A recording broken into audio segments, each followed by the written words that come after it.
Necesitamos, sin embargo, tener una Constitución acomodada a nuestra época, porque vivir en un sistema constitucional es lo mejor que hemos inventado los modernos. Nuestras libertades dependen de un marco constitucional estable, claro, perfectamente identificadas sus reglas y que sea capaz de resolver nuestros conflictos y que garantice suficientemente el buen funcionamiento del poder e igualmente garantice los derechos individuales.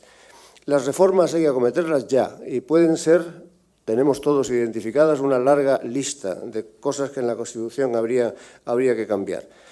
No hace falta tomarse demasiadas prisas, las cosas hay que estudiarlas concienzudamente y podemos dividir la operación en una o varias fases. Todo esto es igualmente posible. No es necesario reformar todo el texto de una sola vez porque son muchas las necesidades los vacíos, las necesidades de adaptación a nuestro tiempo que esa Constitución presenta. De modo que en una o en varias veces habría que hacer por lo menos lo siguiente. Modificar la cláusula de reforma constitucional porque el artículo 168 de la Constitución regula con tal severidad la reforma de la Constitución que la hace prácticamente imposible. De modo que hay que reformar la cláusula de reforma, en primer lugar o simultáneamente con las primeras operaciones reformistas. Hay que trasladar a la Constitución reglas que nos sitúen en el marco europeo. Nuestra Constitución no tiene una cláusula Europa parecida a la que incorporaron los alemanes en el artículo 23 de la Ley Fundamental de Bonn o en los artículos 80 y siguientes los franceses de su Constitución de 1958. Consiste nada más que los países y las constituciones europeas que nacieron antes que el fenómeno comunitario europeo reconozcan que están metidos en un proceso constituyente continuo y a él se rinden reconociendo que cualquier cesión de soberanía que sea precisa para consolidarlo la aceptarán y la aceptarán en ese marco global de una cláusula europea. Hay que variar en el plano interno el sistema de elecciones para el Congreso para evitar que sirva de palanca para el mantenimiento de la partitocracia en la que estamos inmersos. Hay que reformar el Senado. Casi siempre que se pregunta a alguien en la actualidad qué es lo que hay que hacer con la Constitución, la primera respuesta es hay que reformar el Senado porque el Senado no es una cámara de representación territorial y hay que acomodarla a este principio porque vivimos en un Estado de naturaleza federal. Ellos, los autores de este informe, proponen las reformas posibles del Senado. Si a mí me dejaran, propondría yo la mía, que ya me han oído algunos de los presentes aquí algunas veces, que es sencillamente suprimirlo. ¿Hay que ampliar o no el catálogo de derechos? Pues por lo menos hay que hacer una alusión a las nuevas categorías de derechos que ha perfeccionado en el marco europeo el Tribunal de Derechos Humanos aplicando la Convención Europea de Derechos Humanos y Libertades Fundamentales, donde hay una fuente de enriquecimiento de nuestra propia cultura en materia de derechos muy importante y que parcialmente habría que incorporar a la Constitución. Cuidado, advierten los autores de ese libro, cuidado con ampliar demasiado el catálogo de derechos fundamentales, porque la tendencia actual a convertir en derechos fundamentales algunos derechos de carácter económico y social pueden ser absolutamente insusceptibles de financiación por los estados en los que el estado de bienestar va en régimen de reformas, por lo menos, o está necesitando reformas. Hay que modificar la regulación de la corona para al menos dar entrada a reglas más modernas respecto de la sucesión.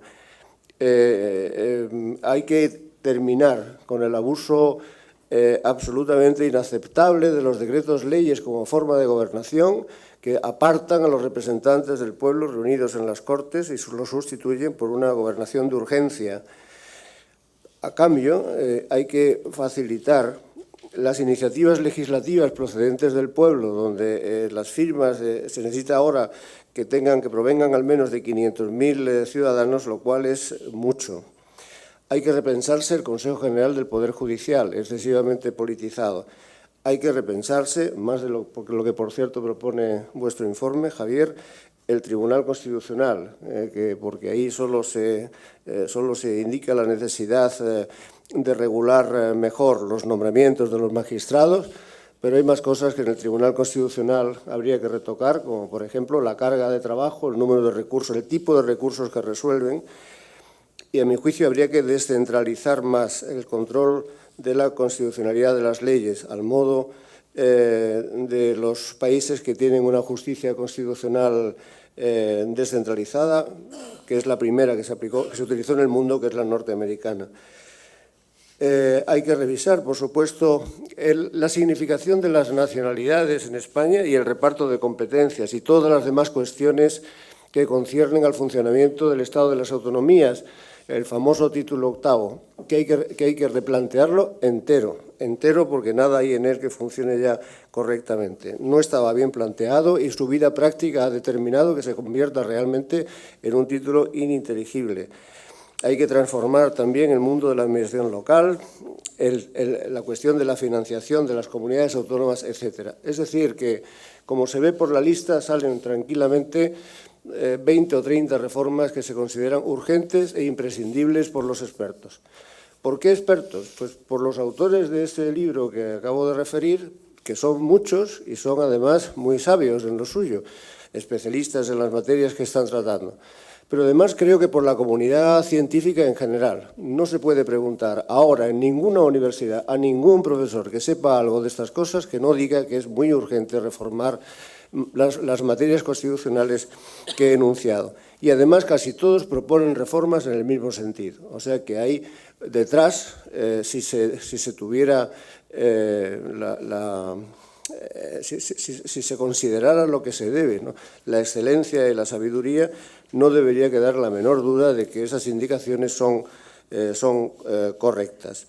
También, por cierto, la mayor parte de la llamada clase política estaría de acuerdo a poco que se pusieran a dialogar. No sería difícil que se conjugaran acuerdos, al menos de base, sobre los caminos y las líneas a emprender.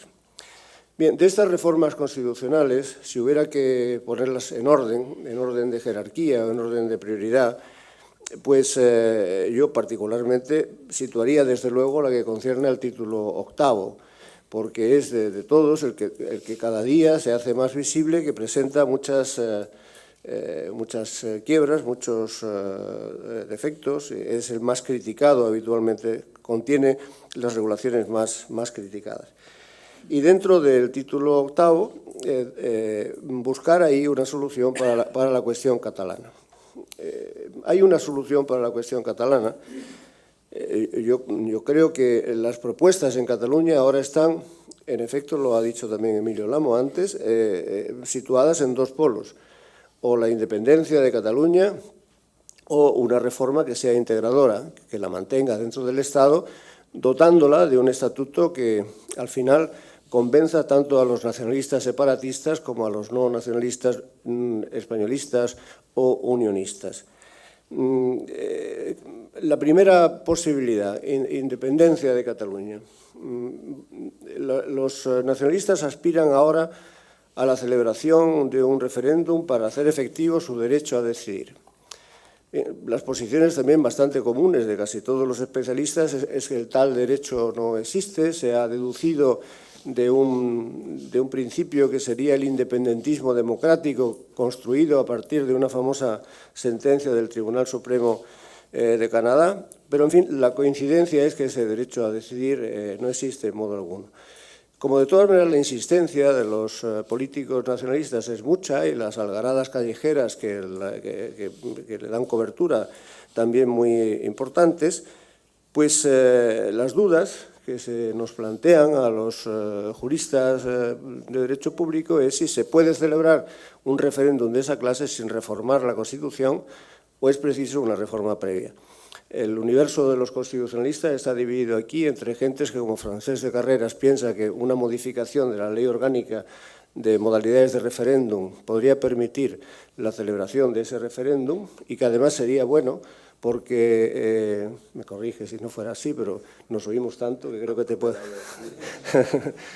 que ese referéndum podría celebrarse y para el supuesto de que la respuesta fuera negativa, el problema quedaría resuelto y para el caso de que fuera positiva, caso que sobre el que ni siquiera se especula porque parece que es seguro que va a salir negativo, pero para la hipótesis de que saliera positivo, pues habría que negociar con Cataluña acerca de cómo se separa del Estado y en qué condiciones constitucionales se puede hacer esa partición de una herencia de 500 años.